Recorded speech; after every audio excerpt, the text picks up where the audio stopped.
दिलीप सयकिया बिथाङा anti BTC मानसि। बिटिसिनि जौगानायखौ दिलीप सयकिया बिथाङा माब्लाबाबो लुबैया। बिटिसिनिफ्राय कुनु सासे एसटि सासे सुबुङा केन्डिडेट जानायखौ बिथाङा लुबैया। जायनि थाखाय बिथाङा बुंदों जे बेयाव उदालगुरि समस्ति जानांगौ लकसभाया होननानै लिरनाय गैया होनना बिथाङा बुंदोंमोन। बेनिखायनो बिथाङा बिटिसि एन्टि मानसि। उदालगुरि समस्ति जानांगौ होनना लिरनाय गैया होनग्रा मानसि बियो। बिनि ओंथिया जाबाय बिटिसिनि बर'आ एमपि जानो दा मोनथों होननायसो जादों। बिटिसिखौ एबा उदालगुरि डिस्ट्रिक्टआ एमपि लकसभा जानांगौ होनना लिरनाय गैया होनना बुंग्रा सासे केन्डिडेटआ जाबाय दिलीप सयकिया, नङा होमबा? बिथाङा जाबाय बिटिसि एन्टि सासे मानसि, बिटिसिखौ मोजां मोनि मानसि। बिटिसि कुनु दिन बिथाङा उन्नत जानायखौ लुबैया। इउजि ब्रह्म सार, नैबे बिक्रम दैमारिखौ आयेननि बेबस्था लानायनि सिगां बैसोर मानसिखौ एक्सन लाना रायजोनो दिन्थि जाय आसाम सरकारा जुननि 30 अक्ट'बराव बिटिआर एकर्डनि 6.3 दफाखौ सिफायनानै मोनजि कलेजखौ सरकारि खालामनो हानाय नंला होनना खोथाजों नङा लिरनाय लेखाजोंनो फोरमान हरबाय। नै लेखाया बेनो बिक्रम दैमारि। दिल्लीया जेखौ लिरहरबाय बे लिरहरग्रा अफिसारफोरखौ नोंथाङा सार इउजि ब्रह्म केस होनो हागोन ना? आयेननि खाथियाव बुंनो हागोन ना? जे रेकर्डआव थानाय 6.3 दफाखौ आसाम सरकारा मानो उलंघ खालामखो नोंथांमोनखौ केस होगोन होनना बे डिरेक्टरखौ नोंथाङा केस होनो हागोन ना? सरकारनि आयेननिख्रुइ रायजोनि बिसारा गिथाव बाथावसिन जायो सार। मानोना बर' रायजोखौ थगायनायनि बिसाराव नोंसोरबो गोग्लैगोन। बिक्रम दैमारि।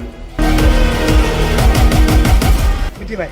दा आं बुंदों, दा नोंथांमोना बुंनाय बायदिनै इउजि ब्रह्म सारा बुंदों आंखौ जे आयेननि माबा लागोन, आयेननि खाथियाव आंखौ लांदो। दिनै आंखौ आयेननि साजा होनायनि सिगां नोंथाङा बै आसामनि जाया नैबे लाइजामखौ हरबाय प्रमद बर' बिथांनो जे 10टा कलेजखौ सरकारि खालामनो हाला होननानै खोथाजों नङा लेखाजोंनो कलमे लेखाया दिनै ब्रिटिश सरकारनो हरबाय।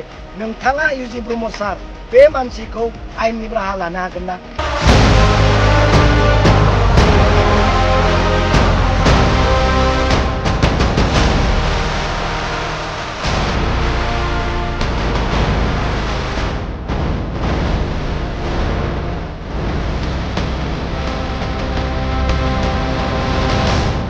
बारकिजुलिनि सिङाव थानाय बे तामुलपुर डिस्ट्रिक्टनि सिङाव गामिया खैरोजुलि, कालीबुन, कुमबारि, बैग्रिबारि बे मोनब्रै गामिजों मोनसे मिटिं जों लादों एवारनेस प्रग्राम। बेनो जाहैबाय फैबाय थानाय इलेक्सनाव एमपि इलेक्सनाव जों सोरनो होनांगौ? बिजेपिनो होनांगौ ना जोंनि बिटिसिनि थाखे सना सासे बिजाथि दुर्गा दासनो होनांगौ? बे खोथाखौ दिनै बुंनाय जादों। आरो आं बिथांमोनखौ बुंदों जोंखौ आसामा मा खालामदों, जोंखौ सेन्ट्रेला मा खालामदों, माबायदि इनाय अनागार खालामदों, बेफोर खोथाखौ आं दिनै बुंजोबनो गोनां जादों। आरो आं बुंदों बिटिसिखौ एबा उदालगुरि डिस्ट्रिक्टआ एमपि लकसभा जानांगौ होनना लिरनाय गैया होनना बुंग्रा सासे केन्डिडेटआ जाबाय दिलीप सयकिया, नङा होमबा? बिथाङा जाबाय बिटिसि एन्टि सासे मानसि, बिटिसिखौ मोजां मोनि मानसि।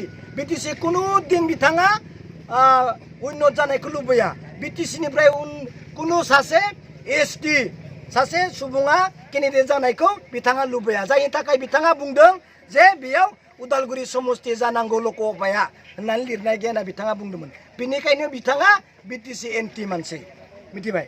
दा आं बुंदों, दा नोंथांमोना बुंनाय बायदिनै इउजि ब्रह्म सारा बुंदों आंखौ जे आयेननि माबा लागोन, आयेननि खाथियाव आंखौ लांदो।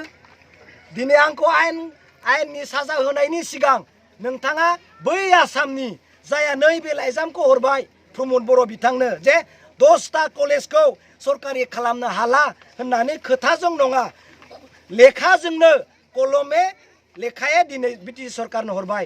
नोंथाङा इउजि ब्रह्म सार बे मानसिखौ आयेननि राहा लानो हागोन ना दिल्लीया दिनै जोंखौ बुंहरबाय ब्रिटिश सरकारखौ बुंहरबाय जे तेजपुरावनो सेन्ट्रेल इउनिभारसिटि दोङो बेयावनो थां बिनि ओंथिया जाबाय जोङो सेन्ट्रेल इउनिभारसिटि होनो गोसो गैया दिनै बङाइगावआवनो कच फेक्टरि दंखायो रेलवे फेक्टरि दंखायो बेयावनो थां क'क्राझारनिफ्राय बारा गोजान नङा बिनि ओंथिया मा जोंनो होनो गोसो गैया नङा होमबा NIT-आ सिलचराव दंखायो बे गोदान पलिसि लायाखै दिल्ली सरकारा बिनिखायनो नोंथांमोना सिलचरावनो थांनो हागोन बिनि ओंथिया जाहैबाय NIT होनो गोसो गैया हा मिथिबाय अब्ला नाय दिल्लीया जेखौ लिरहरबाय बे लिरहरग्रा अफिसारफोरखौ नोंथाङा सार UG ब्रह्म केस होनो हागोन ना आयेननि खाथियाव बुंनो हागोन ना बिटिआर रेकर्डआव थानाय 6.3 दफाखौ आसाम सरकारा मानो उलंघ खालामखो नोंथांमोनखौ केस होगोन होनना बे डिरेक्टरखौ नोंथाङा केस होनो हागोन ना दिल्लीयाव थानाय अफिसारफोरखौ नोंथाङा बुंनो हागोन ना बिटिआर रेकर्डनि दफाखौ नोंथांमोना लासिजिं खालामबाय दिनै जों नोंथांमोनखौ आयेननि खाथियाव लांगोन नोंथाङा दिनै बुंनो हागोन ना दिनै सैथोखौ बुंनायखाय नोंथांमोना लाजिदों मानो सैथोखौ बुंनायखाय नोंथांमोना मानो लाजिदों बिटिआर रेकर्डनि मोनसेबो दफाखौनो दिनै सापर्ट खालामला होदो स्कुल कलेज प्रभिन्सियेलाइज जानायनि माबाखौ रायजोनो दिन्थिदो दिल्ली सरकारा जोङो होगोन होननानै बुंदोंबा लेखाफोरखौ दिन्थिदो आंथ' लेखाफोरखौ बिसोरनो होजोब्बाय बुंजोब्बाय लेखाखौ होनानैसो रायजोखौ नोंथांमोना बुजायदो हा मिथिबाय आरो गोबां खोथा बुंबावनो सानाखै बिसोरखौनो आङो बुंनानै दोनथ'बाय